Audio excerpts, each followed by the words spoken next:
Hello everyone, আমি Ananya. Welcome back my new video. কলেজে গেছিলাম, তো মাঝে 1 ঘন্টা সময় ছিল। হঠাৎই প্ল্যান হলো যে মালদায় ফুলবাড়ি নামে একটি জায়গা আছে, টোটো করে সেখানে যাওয়া যাক কার্তিক ঠাকুর দেখতে। সেখানে 400 বছর ধরে নাকি পুজো হয়ে আসছে, আর খুব সুন্দর হয়। ছোটোবেলায় একবার গেছিলাম আমি। তো আমি আর আমার সাথে 3 বান্ধবী বেরিয়ে পড়লাম। এই মেলার পথ ধরেই চলে যাচ্ছি আমরা ঠাকুর দর্শন করতে। প্ল্যানটা এতটাই সাডেন ছিল যে আমরা আইডেন্টি কার্ড খোলার কথাও আমাদের কারোই মনে ছিল না। তারপরে তো মন্দিরে চলে আসি। মন্দিরটা দেখে আমি মন্ত্রমুগ্ধ হয়ে পড়েছিলাম।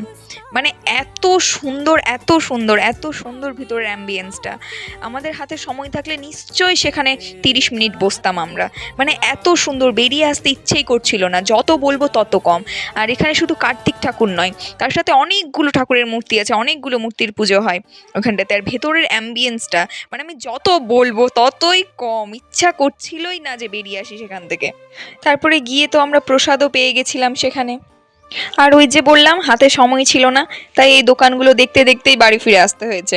মানে কোনোটাতে ঢোকারও সময় নাই, ক্লাস ছিল আমাদের। ক্লাসেও যেতে আমাদের 10 মিনিট দেরি হয়ে গেছিলো। তো ভিডিওটা এত দূর, ভালো লাগলে লাইক করে দেবে। টাটা।